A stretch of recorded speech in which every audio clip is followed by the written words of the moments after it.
নমস্কার, it's cooking time with Ishita চ্যানেলে আপনাদের সবাইকে স্বাগত।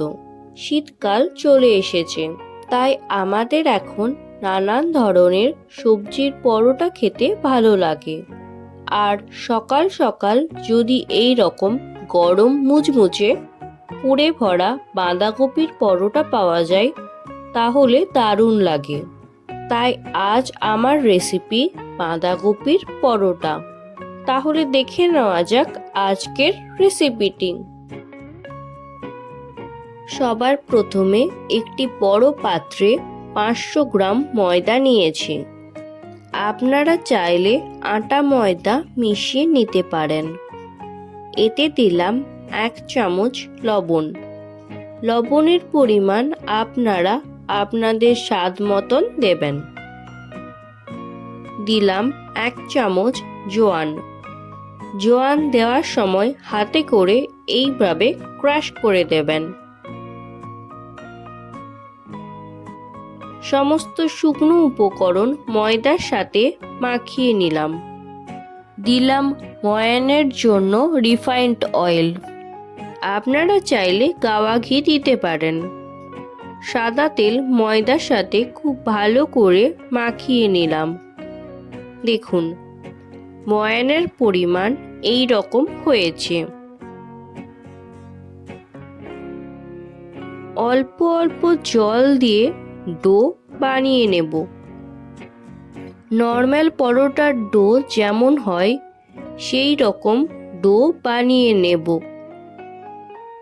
ডো 5 মিনিট শক্ত হাতে মেখে নিচ্ছি।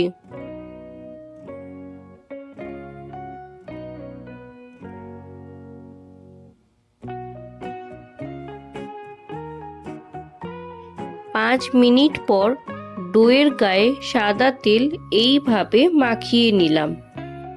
ঢাকা দিয়ে 1 ঘন্টার জন্য রেস্টে রেখে দিলাম। এবার বাঁধাকপির পরোটা বানানোর জন্য পুর রেডি করে নেব। একটি মাঝারি সাইজের বাঁধাকপি নর্মাল সাইজে কেটে নিয়েছি। এবারে কড়াই গরম করতে বসিয়ে দিলাম সর্ষের তেল।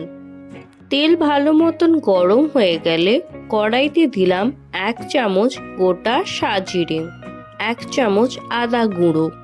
আপনারা চাইলে বাটা আদা দিতে পারেন। এইগুলো হালকা করে ভাজা হয়ে গেলে দিলাম কুচনো বাঁধাকপি। বাঁধাকপির সঙ্গে ভালো করে মিশিয়ে নিলাম।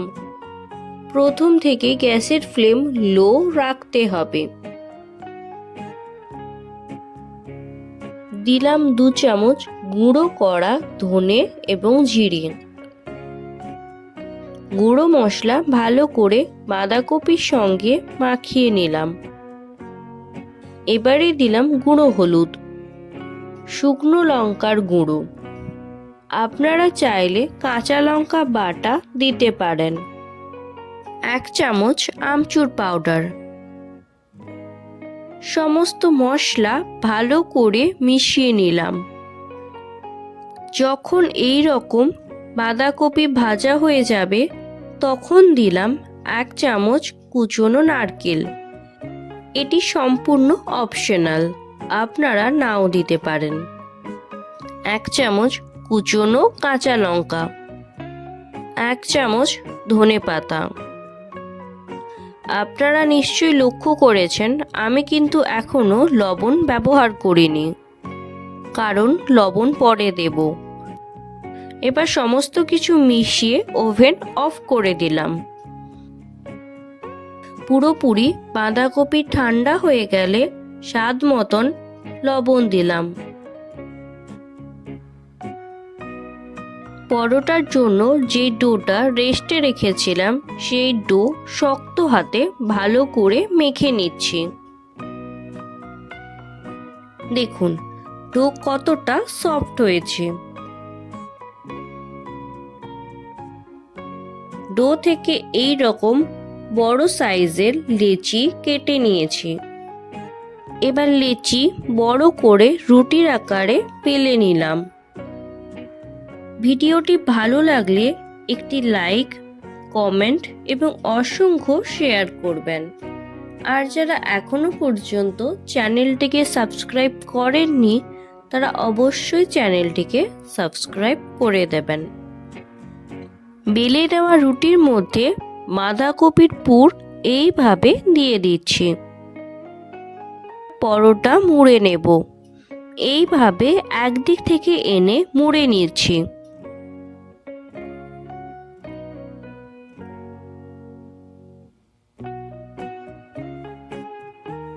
আর অপর দিকটাও মুড়ে নিচ্ছি। জল দিয়ে ভালো করে ভিজিয়ে দিচ্ছি, যাতে পরোটা ভাজার সময় পুর পরোটার বাইরে বেরিয়ে আসতে না পারে। আপনারা এই বিষয়টা ভালো করে খেয়াল করবেন, কারণ পরোটার পুর ফেটে বাইরে বেরিয়ে আসলে পরোটা খেতে ভালো লাগবে না। আমি এখানে 3 কোনা করে মুড়ে নিয়েছি।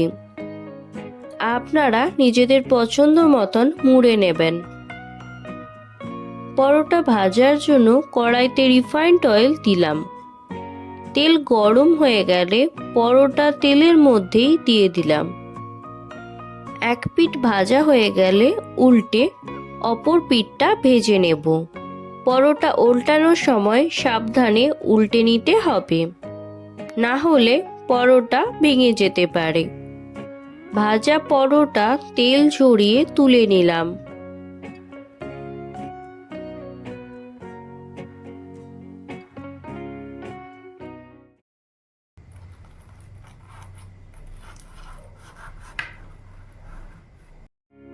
কতটা মুচমুচে হয়েছে।